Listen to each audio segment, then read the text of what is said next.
الصلاة والسلام عليك يا رسول الله وعلى آلك وأصحابك يا حبيب الله.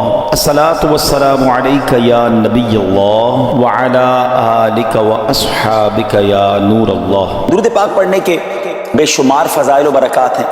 مصطفیٰ جان رحمت شمع بزم ہدایت صلی اللہ تعالی علیہ وسلم کا فرمان عالی شان ہے کہ جو کوئی شخص مجھ پر ایک بار درود پاک پڑھتا ہے اللہ تعالیٰ اس پر 10 رحمتیں نازل فرماتا ہے، اس کے 10 گناہوں کو مٹا دیتا ہے اور اس کے 10 درجات کو بلند فرماتا ہے. سبحان اللہ، ایک درود پاک پر اتنی برکتیں ہیں، تو جو کثرت سے درود پاک پڑھتے ہیں ان کو کتنی برکتیں نصیب ہوتی ہوں گی. تو ہم سب کو مل کر کثرت کے ساتھ درود پاک پڑھنے ہیں. آئیے مل کر محبت کے ساتھ بآواز بلند درود پاک پڑھ لیں. صلو علی الحبیب صلی اللہ تعالی علی محمد صلی اللہ علیہ وسلم. ایک بہت ہی خوبصورت واقعہ، بڑا ایمان افروز واقعہ ہے جو میں آپ کے سامنے پیش کرتا ہوں. ایک دوست نے اپنے ایک دوسرے دوست سے قرض لیا اور قرض لینے کے بعد جو ٹائم تھا وہ پورا ہو گیا. اب پیسے اس نے نہیں لوٹائے. بڑی کوشش کی اس نے کہ بھائی میری رقم واپس دے دیں، اس نے نہیں دیا. اب وہ یہ کیس لے کر عدالت میں چلا گیا اور جج صاحب سے جا کر اس نے کہا کہ اس نے میرے پیسے دینے اور یہ میری رقم نہیں لوٹا رہا. تو جج صاحب نے کہا کہ تمہارے پاس 30 دن ہیں، ودن 30 days تم نے اس کے پیسے واپس لوٹانے ہیں ورنہ پھر تمہارے خلاف فیصلہ ہو جائے گا. تو وہ شخص گھر گیا. اب اس عاشق رسول نے سوچا اور تو کچھ ہے نہیں، اب میں درود پاک پڑھنا شروع کرتا ہوں. یہ واقعہ کئی بڑی بڑی کتابوں میں لکھا اور درود پاک کے فضائل کی بڑی بڑی کتابوں میں لکھا اور اس حدیث پاک پڑھی بھی تھی جس میں نبی پاک علیہ الصلوۃ والسلام نے فرمایا ہے، جس کا مضمون ہے کہ جو شخص پریشان ہو، مصیبت زدہ ہو، اسے چاہیے کہ مجھ پر کثرت سے درود پاک پڑھے کیونکہ درود پڑھنا مصیبتوں اور پریشانیوں کو لے جاتا ہے. اب اس نے کیا کیا؟ اس نے صبح سے لے کر شام تک درود پاک پڑھنا شروع کر دیا. 1 دن 2 دن 3 دن 27 دن ہو گئے تو درود پڑھتا رہا اور انتظار کرتا رہا. پیسے تو تھے نہیں، 30ویں دن عدالت میں پیش ہونا تھا. 27 دن گزر گئے، 28ویں رات آ گئی. خواب میں اس کو کسی نے آواز دی، گھبراؤ نہیں، تمہارا قرض ادا ہو جائے گا. اگلے دن پھر درود پاک پڑھتا رہا. اب نبی پاک کی خواب میں زیارت ہوئی. آقا علیہ الصلوۃ والسلام تشریف لائے، فرمایا گھبراؤ نہیں، تمہارا قرض ادا ہو جائے گا. تم علی بن عیسیٰ وزیر کے پاس جاؤ اور اس سے کہو وہ تمہارا قرض ادا کر دے گا. اب جب صبح اٹھا تو بہت خوش کہ نبی پاک کی زیارت مجھے ہو گئی. لیکن پھر خیال آیا کہ میں اگر وزیر صاحب کے پاس گیا اور انہوں نے مجھ سے کوئی ایویڈنس مانگ لیا، کوئی پروف مانگا، کہ میں کیسے مان لوں تمہیں نبی پاک نے بھیجا ہے؟ تو اس بات پر تو میرے پاس کوئی دلیل نہیں ہے. اب 30ویں رات آ گئی، آخری رات ہے، صبح عدالت میں جانا ہے. درود پاک پڑھتے پڑھتے سو گیا. سرور کائنات علیہ الصلوۃ والسلام نے خواب میں پھر کرم فرمایا. فرمایا علی بن عیسیٰ وزیر کے پاس جاؤ، وہ تمہارا قرض ادا کر دے گا. کہ حضور میں چلا تو جاتا مگر اگر وہ مجھ سے یہ کوئی پروف مانگتا، کوئی ایویڈنس مانگتا تو میں کیا جواب دیتا؟ پیارے آقا علیہ الصلوۃ والسلام نے فرمایا کہ ایسا کرو، اسے یہ کہنا کہ آپ کا ایک راز ہے جو آپ جانتے ہیں اور رب جانتا ہے، اور وہ راز یہ ہے کہ آپ روزانہ فجر کے بعد 5000 بار درود پاک پڑھتے ہیں اور جب تک درود پاک مکمل نہیں ہوتے آپ کسی سے بات نہیں کرتے. اب جب صبح اٹھا تو بہت مطمئن کہ اب تو دلیل بھی آ گئی ہے. پہنچ گیا صبح علی بن عیسیٰ وزیر کے پاس. اس کا دربار لگا ہوا ہے. اس نے پیغام بھجوایا کہ میں علی بن عیسیٰ وزیر صاحب سے اکیلے میں ملنا چاہتا ہوں، پیغام لایا ہوں. درباری نے آ کر پوچھا، وزیر صاحب پوچھ رہے ہیں کس کا پیغام لایا ہو؟ کہ میں نبی پاک علیہ الصلوۃ والسلام کا پیغام لایا. فوراً وزیر صاحب نے بلا لیا. کہا فرمائیے. کہ مجھے میرے آقا علیہ الصلوۃ والسلام نے کہا ہے کہ آپ میرا قرض ادا کر دیں. میں 3000 دینار کا مقروض ہوں. Today is the last day in the court. آج مجھے کورٹ میں پیش ہونا ہے. اگر آج میں نے اپنا قرض ادا نہ کیا تو مجھے جو ہے وہ سزا ہو سکتی ہے. علی بن عیسیٰ کہتا ہے میں بالکل آپ کا قرض تو ادا کر سکتا ہوں مگر مجھے کیسے پتہ چلے، کوئی دلیل ہے، کوئی پروف ہے کہ آپ کو نبی پاک علیہ الصلوۃ والسلام نے بھیجا ہے؟ کہتا ہے ہاں، خالی ہاتھ نہیں آیا، آقا نے دلیل بھی عطا فرمائی ہے.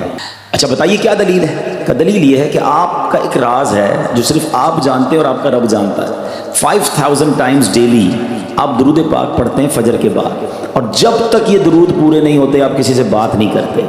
آپ ذرا پہلے تھوڑی دیر کے لیے امیجن کریں کہ جو وزیر 5000 بار روز درود پڑھتا ہوگا وہ عاشق رسول کیسا ہوگا. اس کی تو لاٹری نکل آئی نا، وہ تو خوشی سے جھوم اٹھا، کہتا مرحبا یا رسول اللہ، میرے درود پاک قبول ہو گئے، بہت خوش. اب ابھی بیٹھے ہیں آپ، کمرے میں گیا، واپس آیا اور 3000 نہیں 9000 دینار لے کر آیا. کہتے 3000 تو نبی پاک کا حکم، مرحبا یا رسول اللہ. 3,000 اور لیجئے، آپ نے اتنی اچھی خبر مجھے سنائی، اتنا پیارا خواب سنایا، آپ کے قدم میرے گھر تک آئے، اور 3,000 مزید لے جائیے، اس سے اپنے بچوں کے لیے کوئی کاروبار شروع کیجئے، اور ایک وعدہ بھی کیجئے، زندگی میں آئندہ جب بھی آپ کو کوئی ضرورت پڑے گی نا، آپ میرے پاس آئیں گے، میں آپ کا بھائی ہوں۔ اب یہ دیوانہ بڑا خوش ہو کر عدالت پہنچا۔ اچھا، everybody expecting over there, سب یہ سوچ رہے تھے کہ یہ اس نے آج گرفتار ہی ہونا ہے، کیونکہ تھا ہی کچھ نہیں اس کے پاس، پہلے ہی کہہ دیا تھا کہ میں کولیپس ہو گیا ہوں۔ اب عدالت میں جاتے ہی اس نے 3,000 دینار جج صاحب کو دے دی کہ صاحب اس میرا قرضہ ادا کر دیں، میں جو ہے وہ اپنے قرضے سے بری ہونا چاہتا ہوں۔ جج صاحب ہوتے ہیں، انہوں نے کہا قرضہ تو ادا کر دیں گے، پہلے بتاؤ پیسے لائے کدھر سے ہو؟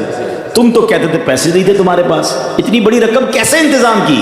اب بھری عدالت میں گویا اس نے زبان حال سے یہ کہا کہ اتنا دیا سرکار نے مجھ کو، اتنی میری اوقات نہیں، یہ تو کرم ہے ان کا، ورنہ مجھ میں تو ایسی بات نہیں۔ اب اس نے بھری عدالت میں پورا واقعہ سنایا کہ میں نے تو کچھ نہیں کیا، آقا خواب میں تشریف لائے، میں وزیر صاحب کے پاس گیا، انہوں نے یہ پیسے دیے۔ سنو اس زمانے کے جج بھی کیسے ہوتے تھے، وہ جج دوران عدالت اپنے کرسی سے اٹھ کر کمرے میں چلا گیا، تھوڑی دیر بعد جج صاحب واپس آئے اور 3,000 دینار اس کے ہاتھ میں دیتے ہیں۔ کیا سارا ثواب علی بن عیسیٰ لے جائے گا؟ میں بھی تو آقا کا امتی ہوں، تمہارا قرضہ میں ادا کرتا ہوں۔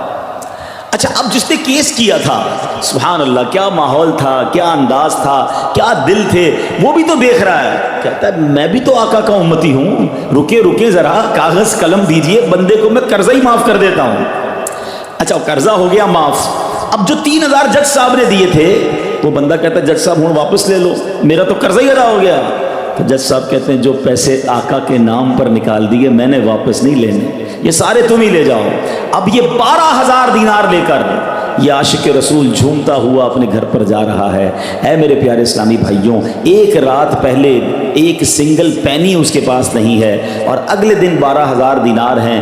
درود پاک وہ وظیفہ ہے جو دل سے پڑھا جائے تو سبحان اللہ یہ مصیبتوں کو ٹالنے والا وظیفہ ہے، یہ پریشانیوں کو دور کرنے والا وظیفہ ہے۔ اور یہ میں نہیں کہہ رہا، خود سرور کائنات علیہ السلام کی حدیث ہے جس کا مضمون ہے کہ جو پریشانیوں میں ہو، جو مصیبتوں میں ہو، اس کو چاہیے کہ مجھ پر درود پڑھے، کہ درود پریشانیوں کو لے جاتا ہے، مصیبتوں کو لے جاتا ہے۔ ایک شاعر نے کیا خوب لکھا ہے، اور واقعی حق لکھا ہے، ہر درد کی دوا ہے صلی علی محمد، ہر درد کی دوا ہے صلی علی محمد، تعویذ ہر بلا ہے صلی علی محمد۔ تو ہمیں چاہیے، خاص طور پہ ربیع الاول کا مہینہ ہے، کثرت سے درود پاک پڑھیں۔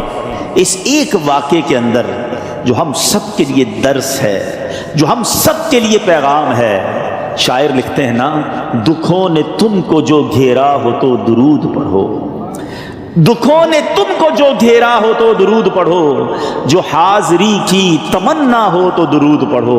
آج ہم بہت ساری پرابلمز میں ہوتے ہیں، یہاں بھی ہو سکتا ہے میرا کوئی بھائی بیمار بیٹھا ہو، کوئی قرضے میں ڈوب گیا ہو، کسی کا کوئی بزنس پرابلم چل رہا ہو، کوئی فیملی ایشو میں ڈسٹرب ہو، آپ کسی بھی پرابلم میں ہیں، خدا کی قسم درود پاک ایسا وظیفہ ہے۔ لوگ بہت سارے وظائف پوچھتے رہتے ہیں، بہت سارے جناب وظائف کے بارے میں معلومات کرتے رہتے ہیں، سچی بات یہ ہے ہر درد کی دوا ہے صلی علی محمد، ہر درد کی دوا ہے صلی علی محمد، تعویذ ہر بلا ہے صلی علی محمد۔ تو خدا را اپنی زندگی میں درود پاک کو شامل کر لیجئے، اور آپ بلیو کریں جب آپ نے کثرت سے درود پاک پڑھنے شروع کر دیے، آپ اپنی آنکھوں سے دیکھیں گے آپ کے پرابلم دور ہو رہے ہیں، آپ کی صحت اچھی ہو رہی ہے، آپ کے قرضے اترنے شروع ہو گئے ہیں، روزگار میں آپ کے برکت ہونا شروع ہو جائے گی، آپ کے چہرے پہ نور آنا شروع ہو جائے گا۔ اس حدیث میں ایک لفظ استعمال ہوا صبر جمیل کے ساتھ۔ اب یہ بھی بڑا مسئلہ ہے کہ لوگوں کو یہی نہیں پتا کہ صبر جمیل ہے کیا۔ لوگ کہتے تو بہت ہیں اللہ پاک آپ کو صبر جمیل عطا فرمائے، اب اس سے پوچھو بھائی صبر جمیل کی تعریف کیا ہے، تو پھر تعریف نہیں پتا ہوتی۔ یہ کسی جمیل بھائی کا صبر نہیں ہے کہ جس کو صبر جمیل کہا جاتا ہے۔ صبر جمیل کی تعریف سمجھو۔ علماء کہتے ہیں کسی مصیبت زدہ اور غیر مصیبت زدہ کو برابر میں دیکھو، مگر دونوں میں کوئی فرق نظر نہ آئے۔